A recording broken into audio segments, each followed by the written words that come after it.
நியாயமற்ற கேள்விதான். அண்ணன் வந்து திரு விஜயை பத்தி விமர்சிக்காம நேரா திரு ஸ்டாலின் பத்தி விமர்சிக்கிறது தான் அவருக்கு அழகுன்னு நினைக்கிறேன். வர்றவங்க எல்லாம் விஜய் பத்தி தான் கேட்பாங்க. நான் திரும்ப சொன்னேன், மீடியாக்களுக்கு இரையாக கூடாது, ரொம்ப முக்கியம். அதுல திமுக வந்து பியூட்டிஃபுல்லா மீடியாக்களை இரையாக்கும். மீடியா என்ன செய்யணுங்கிறது திமுக பியூட்டிஃபுல்லா செட் பண்ணும். ஆனா மற்ற கட்சியில என்ன சொல்லுவாங்க, இந்த மீடியாக்களுக்கு இரையாயிருவாங்க. அதுதான் அண்ணன் சீமானம் செய்யறாரு. எப்படி திரு விஜய் சீமானை பத்தி விமர்சிக்க மாட்டார்? அதிமுக பத்தி அங்க பண்ணார், இங்க ஒன்றும் சொல்லவே இல்லை. இன்னைக்கு திருச்சியில் கூட்டத்தில் முழுக்க முழுக்க திமுக அரசு தானே சொல்றாரு. சரி, மற்ற கட்சிகள் பத்தி ஒண்ணுமே சொல்லியே. காங்கிரஸ் வர வேண்டாமா?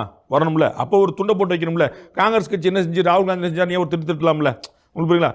ஏடிஎம்கேலேயே இன்னைக்கு இருக்கக்கூடிய ஏடிஎம்கே தலைமை சரியில்லைன்றாரு. ஆனா அண்ணாவை உள்ள கொண்டு வராரு, எம்ஜிஆர் உள்ள கொண்டு வராரு, அந்த கட்சியுடைய அற்புதமான தொண்டர்கள்ன்றார். மதுரை மாநாட்டில் பார்த்தீங்கன்னா அதிமுக இருக்கக்கூடிய கோடிக்கணக்கான நல்ல தொண்டர்கள் இருக்காங்களேன்றார். அப்போ தலைமைக்கும் கீழைக்கும் ஒரு பிரிச்சு பார்க்குறாரு. அது அவர் பியூட்டிஃபுல்லான டாக்டிக்ஸ். அப்போ அதை வந்து சீமானே பார்த்துட்டு இருக்காரு. அப்போ அவர் வந்து நேரம் நான் குறி வைக்கிற இடம் சொந்தமாக தனியாக எந்த பின்புலமும் இல்லாமல், இந்த மாதிரி சினிமா பின்புலம் கூட இல்லாமல் நான் நேரடியாக துடிக்கிறது வந்து திமுக. அப்படி நிற்கும்போது அது திமுக குறி வச்சு பண்ணாருன்னா கட்டாயமாக ஒரு இடத்துல நகரும். ஏன்னா அவருக்கு வந்து பணமோ செல்வாக்கு இந்த மாதிரியான பிரச்சனை ஆர்னிஷனும் கிடையாது. அண்ணன் கேரவேனில் போகிறது கிடையாது. அவர் வந்து அதே வண்டியில் தான் போயிட்டு இருக்காரு. ஒரு லாரியை கொண்டு நிப்பாட்டினா லாரி மேலே ஏறின்னு பேசிடுவார். நமக்கு பொதுக்கூட்டம் நிறைய பார்த்துருக்கோம். அந்த மாதிரி அதே அட்வான்டேஜாக மாற்றி போனது. ஏன்னா அவருக்கான பெரிய பலம் அவர் தான்.